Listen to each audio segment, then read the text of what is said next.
Magandang araw! Hello! Mabuhay! Pupunta tayo ngayon sa dagat para manguha ng ilan sa mga tinatawag nating bush tuckers. So, tara! Samahan nyo kami!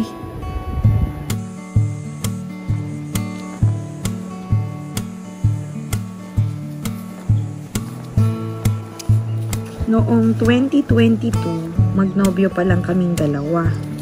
Unang beses ko nakatikim ng pig face noon. Tuwang-tuwa ako kasi pinitas lang niya ang bush tucker, tapos diretso na sa bibig. Native ito sa Australia na nagsisilbing pagkain ng mga nasa gubat. Common in the coastal dunes of Australia is this bush tucker called pig face.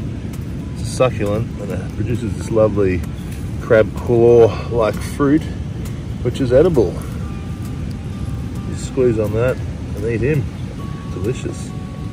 Tastes something between I don't know, dragon fruit and a salty strawberry, maybe? I don't know.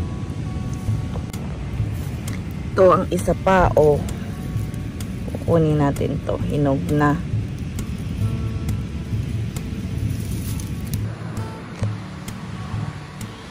Here, Dal, give that a go. Cheers. Yan, kakainin na natin. Pipisilin lang. Sarap. Masarap. It tastes like lasang kiwi at saka dragon fruit at saka strawberry. Masarap. Madali siyang makita kasi may flower usually, tapos tingin ka lang dito, may malapit na isa pa, ganyan lang. Kunin lang natin ang mga hinog. Big grain. Too green. That's too green. Don't take the green ones. Hinog na yan. No, leave the green Ayun one. Ayun, kita nyo ba yun? He's right.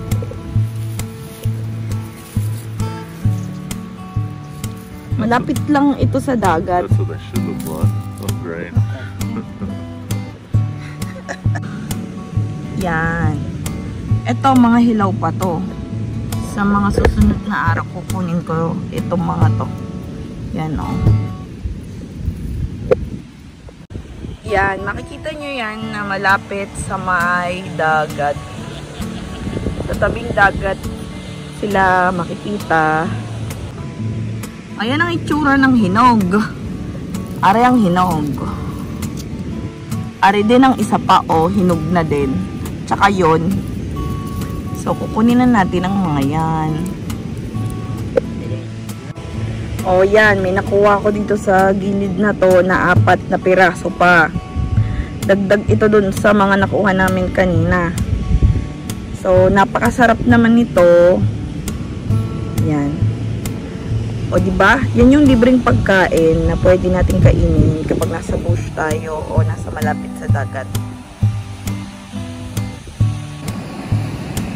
Ikaw, anong masasabi mo? Bush tucker. Very good. Ayan. Marami rin dito sa side na to pa. Kukunin natin yung mga yan. Pwede natin yung ilagay sa salad. Pwede rin sa ice cream. Kasi para siyang lasang prutas. Pinays are notoriously hungry all the time, require constant feeding and snacking.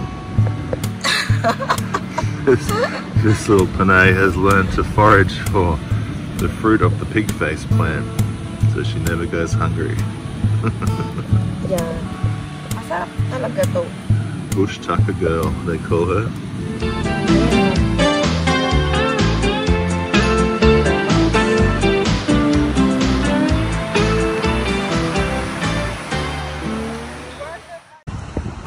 Dagdagan pa natin yun, So, if you're out and about and you happen to see a bit of bush tucker, don't be scared to give it a go.